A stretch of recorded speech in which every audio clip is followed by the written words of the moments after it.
Eh ben bonjour à tous, c'est Tony. On se retrouve aujourd'hui pour une nouvelle vidéo recette. Je suis dans ma cuisine. Donc on va préparer ensemble un sparasis crispa. Voilà, moi je fais une petite tarte au sparasis crispa, très simple. Voilà, où je vais vous présenter cette petite recette. C'est super sympa. Voilà, le sparasis crispa que je vais vous faire voir, il est là. Voilà, j'ai trouvé ça hier en forêt. Une odeur super bonne, voilà, de noix et de noisettes. Donc la morille d'automne, claver crépus. Ou sparasis crispa, voilà, très bon comestible, excellent même comestible. Un nettoyage un peu fastidieux que je vais vous présenter également, voilà, très long à faire, mais voilà, ça vaut le coup, franchement, à goûter pour les gens qui ne connaissent pas ce champignon, un excellent comestible, j'adore son odeur. Allez, ben on se reprend tout de suite pour les ingrédients de cette petite recette ensemble.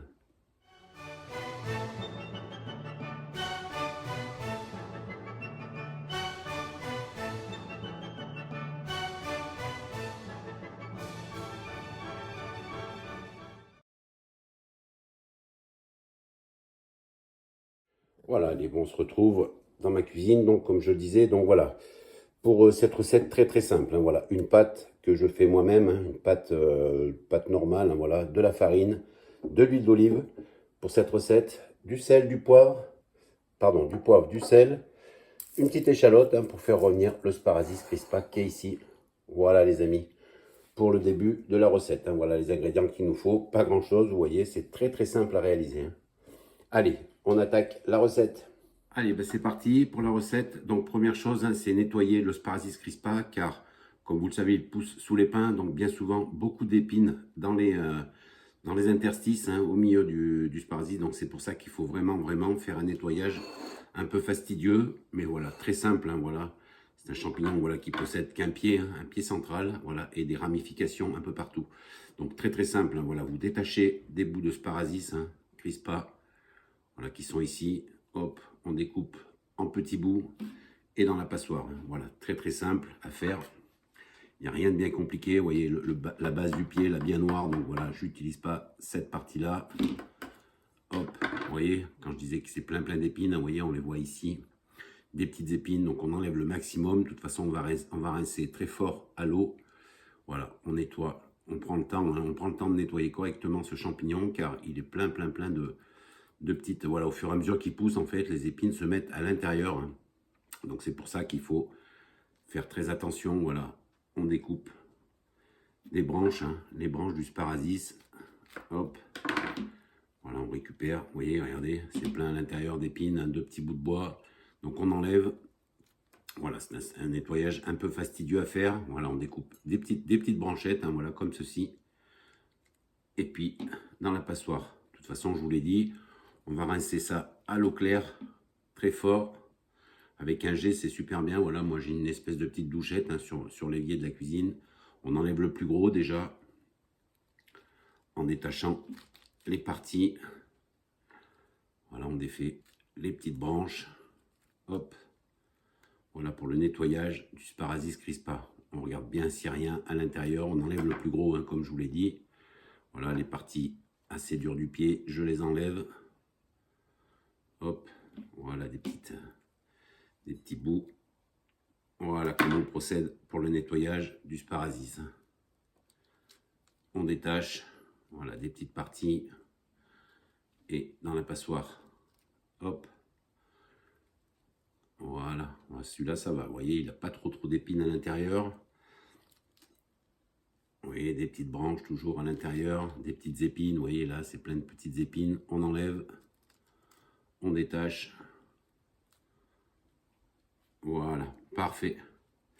Et bien allez, je continue le nettoyage et puis je reprends tout de suite. Voilà, ça y est, le nettoyage est fait, enfin le tri tout au moins, vous voyez, ça y est, j'ai tout défait. Donc vous voyez, à l'intérieur, on trouve pas mal de choses, vous voyez, j'ai trouvé un petit escargot.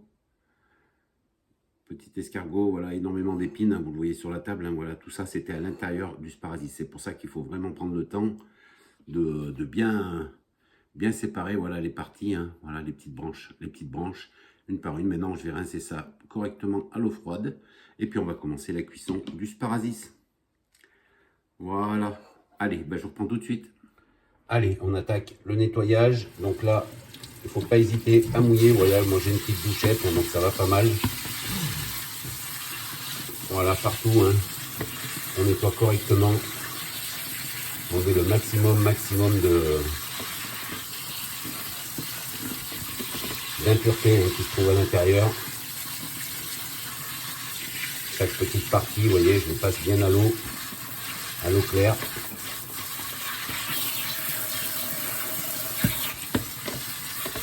Celui-là était quand même assez propre, hein. J'en ai trouvé qui était quand même plus d'épines à l'intérieur.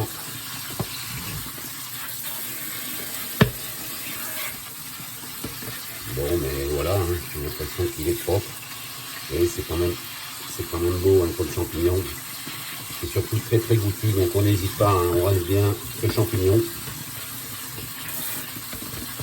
Voilà les amis, parfait. Ah, j'ai vu encore une petite branchette, là, vous voyez, il faut bien secouer parce que vous voyez, il y a encore des petites branches à l'intérieur. Pas hésiter, hein, le nettoyage du Sparasis, hein, voilà, s'il faut, on remet un petit coup pour le nettoyage de ce champignon. C'est un des seuls champignons, hein, que je passe à l'eau, voilà, pour le nettoyage. Bon, mais écoutez, il a l'air propre, hein, ça a l'air propre. Allez, bon, on passe en cuisson. Allez, bon, on se retrouve devant la gazinière. Donc là, le Sparasis est là. Donc là, on met tout dedans.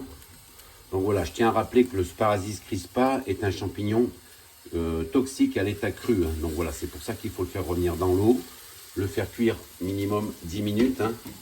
Donc voilà, on va laisser ça dans l'eau, on va le laisser rendre son eau surtout. Et puis après, ben, on continuera la recette, hein. En tout cas, on risque de se régaler, hein, parce que franchement, c'est un champignon super bon. Donc voilà, allez, c'est parti pour 10 minutes de cuisson. Et puis on se reprend, et ben, dès qu'il sera cuit, on va le laisser rendre son eau. Allez, ben, le Sparasis est presque cuit, vous voyez, il rend son eau. Donc on laisse évaporer toute l'eau. N'oubliez pas de bien cuire, hein, ce champignon, hein. C'est une morille, hein, on l'appelle la morille d'automne. Comme la morille, c'est un champignon toxique à l'état cru, donc on le cuit bien 10 minutes minimum, hein, voilà, pour le Sparasis. On va laisser bien sûr partir toute l'eau, et puis on va préserver ça de côté pour le préparer pour la tarte. Voilà, c'est très simple, hein, comme recette, franchement, il n'y a rien de compliqué sur cette recette. Et ben allez, on va laisser cuire 10 minutes, ça fait 5 minutes que ça cuit, on va laisser encore 5 minutes. Surtout, on va laisser l'eau s'évaporer, hein. Voilà, on cuit le champignon. Et ben alors, on se reprend tout de suite pour la pâte. Allez, voilà, on se retrouve 10 minutes après. Donc ça y est, le champignon a rendu toute son eau, hein. On n'a plus d'eau dans la poêle, hein. Donc, allez, je baisse le feu. On récupère les champignons. Je préserve dans ma passoire. Hop. Voilà les amis, ça c'est fait. Terminé. Donc, voilà, le champignon a rendu son eau. Donc là, on va laisser tranquillement ici, et puis on va faire la préparation de la pâte ensemble. Une pâte très simple, hein. Allez, bon, on se reprend là, voilà, pour la réalisation de cette pâte, hein, très simple. 200 g de farine que je mets dans mon saladier, voilà. Environ 10 décilitres d'huile d'olive, mais bon, moi je le fais à l'œil, hein, vous voyez, c'est environ à peu près. Voilà, c'est fait, hop, tac. Et un tout petit peu d'eau chaude. Je prends un peu d'eau chaude et je reviens vers vous. Tac, voilà, c'est fait.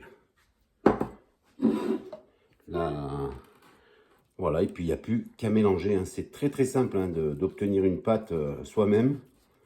Très simple à faire, hein. Franchement, il n'y a rien de compliqué. Voilà, j'ai pas mis assez d'eau, je vais en remettre un petit peu. Voilà. Donc on réajuste, hein, la pâte, hein, suivant voilà, suivant ce qu'on veut faire, hein, bien sûr, hein, voilà, si c'est pas assez sec, si c'est trop sec, eh ben, on met un petit peu d'eau. Si c'est pas assez mouillé, ben, si c'est trop mouillé, ben, on rajoute un peu de farine, voilà, suivant la consistance qu'on veut. Mais voilà, c'est très simple à réaliser, hein, une pâte. Celle-ci, c'est une des plus simples, hein, que je connaisse. On va rajouter un petit peu d'eau, c'est un petit peu sec. Hop. Voilà, encore un petit peu d'eau. Et on remue.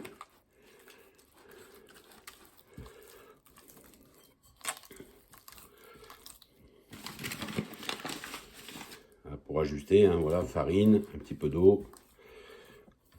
Voilà, et ben, vous voyez, hein, c'est presque prêt, hein, la pâte. Elle est quasiment faite. Hein. Voilà, on fait une boule, hein, tout simplement. Hein. Au malaxe, comme on dit. Excusez-moi, ça bouge un peu. Je pense que ça doit bouger un peu hein, sur l'écran.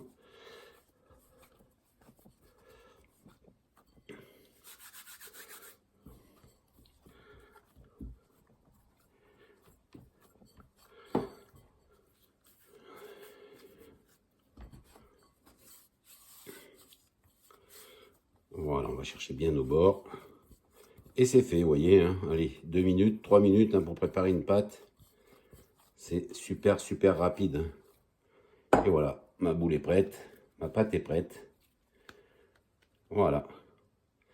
Une pâte faite maison, hein, voilà. Très, très simple à faire. Hein. Huile d'olive, farine et un peu d'eau. Allez, on se reprend tout de suite pour la suite de cette petite recette. Allez, ben on attaque, hein, voilà, on étale sa pâte hein, tranquillement. J'ai fariné mon plan de travail, bien entendu. Vous m'excusez, hein, ça bouge parce que le trépied en fait est posé sur la table. Hein. Donc voilà, hein, tout simple, hein, vous savez tous étaler une pâte, hein, bien sûr. Voilà, on va la faire très très fine. Hein. Voilà les amis, on étale sa pâte tranquillement. Ouais, elle a une belle consistance, hein, elle est impeccable. Hein.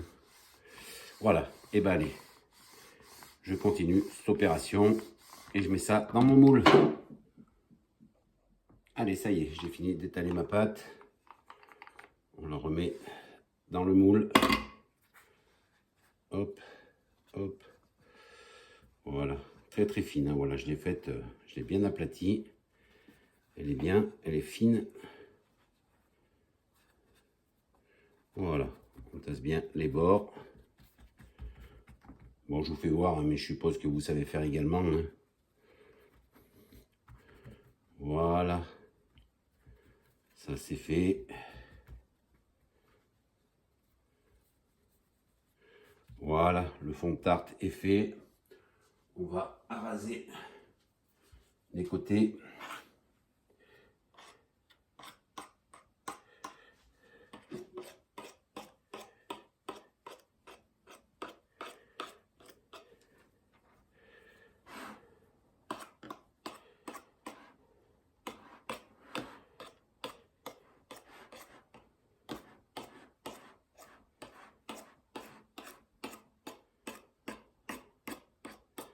Et voilà.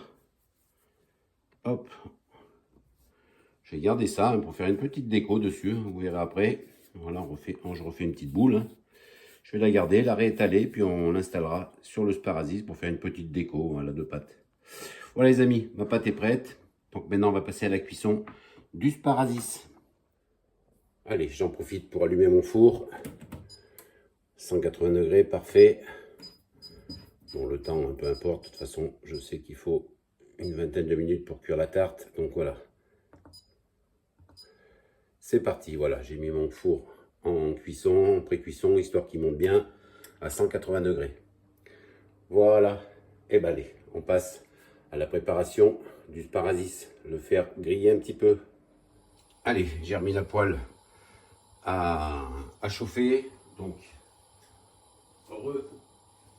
un petit peu d'huile d'olive, un fond d'huile d'olive, voilà, on laisse chauffer la poêle, on laisse chauffer comme il faut, voilà, on peut le mettre plus fort, hein, voilà, pour chauffer plus vite, bien sûr, voilà, on laisse monter un petit peu en température la poêle, 30 secondes, le temps que ça chauffe bien. Donc vous voyez, hein, c'est une recette très très simple, il n'y a rien de compliqué. Hein. Voilà, j'ai ciselé mon échalote. Hein. Donc là on y va, l'échalote, on va la faire blanchir légèrement. Mon échalote.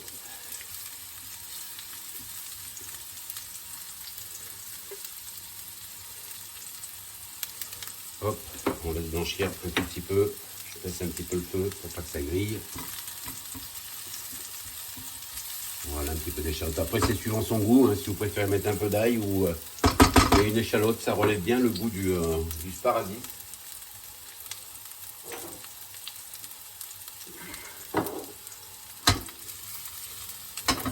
Et voilà, mon échalote un petit peu revenue. On y va. On va faire revenir les morceaux de sparadrap. Et j'ai pré-cuit, hein, vous l'avez vu hein, auparavant. Hein. On remet bien. Et on assaisonne.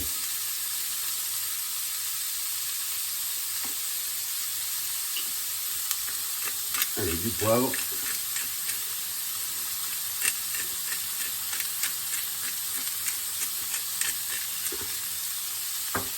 Du sel. Un peu de sel.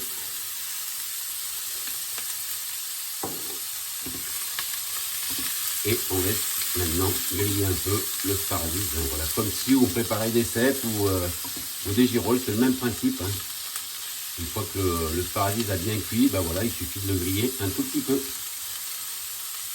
Et je pense que je vais innover sur cette recette. Je vais essayer de mettre un petit peu de crème en fait dans le sparadrap avant de le mettre dans ma tarte. Ouais, je vais essayer. Allez, j'essaye ça et puis je vais chercher un peu de crème et puis on se reprend tout de suite. Et ben allez, voilà, comme j'ai dit, je vais innover un petit peu. Je vais mettre un petit peu de crème. Histoire de... ça donne un peu plus de consistance. Hein. Bon, il me restait un fond de pot en plus, ça tombe bien. Ouais, allez, un peu de crème et puis on va laisser revenir tout ça. Ça donnera peut-être un petit peu plus de... Écoutez, on va voir. Hein. Voilà, c'est une recette hein, innove. Hein. D'habitude, je ne mets pas de crème, mais là, voilà. Je vais mettre un petit peu de crème dedans. J'espère que ça soit un petit peu meilleur, un petit peu plus goûtu, comme on dit. En tout cas, je vous garantis que vous n'avez pas l'odeur, mais l'odeur est là. Allez, on va laisser cuire ça 2 minutes et puis ça sera bon. Hein, voilà. Impec. Ah, je suis content. On va voir ce que ça donne avec la crème.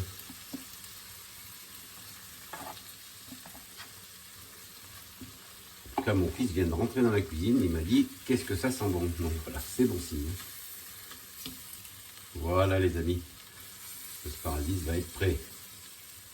Prêt à être déversé dans ma pâte. Allez, ben on se reprend tout de suite. Allez, le sparadrap est prêt. Donc, impeccable. Ah ouais, il est super bien. On a un super rendu. Hein. Voilà, avec la crème. Hein. Donc voilà, il n'y a rien de sorcier. Hein. Voilà, on déverse tout à l'intérieur. Hein. Je vous fais voir, hein, parce que voilà, la recette veut ça. On en étale un peu partout.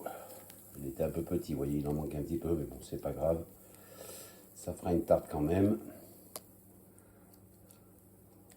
Ah, il y a une odeur, hein, franchement, qu'est-ce que ça sent bon, champignons, c'est incroyable mais vrai.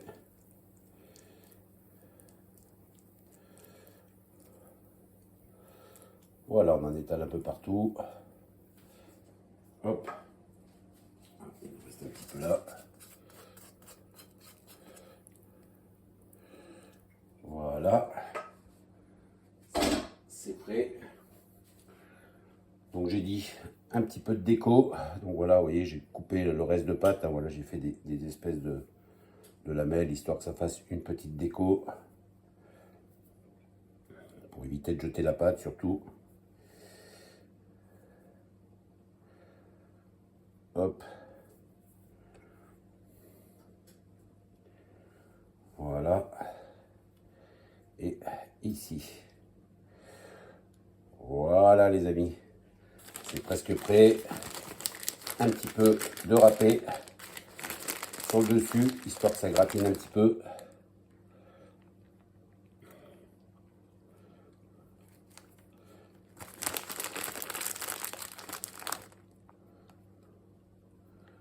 Voilà, un petit peu de râpé, un petit peu partout.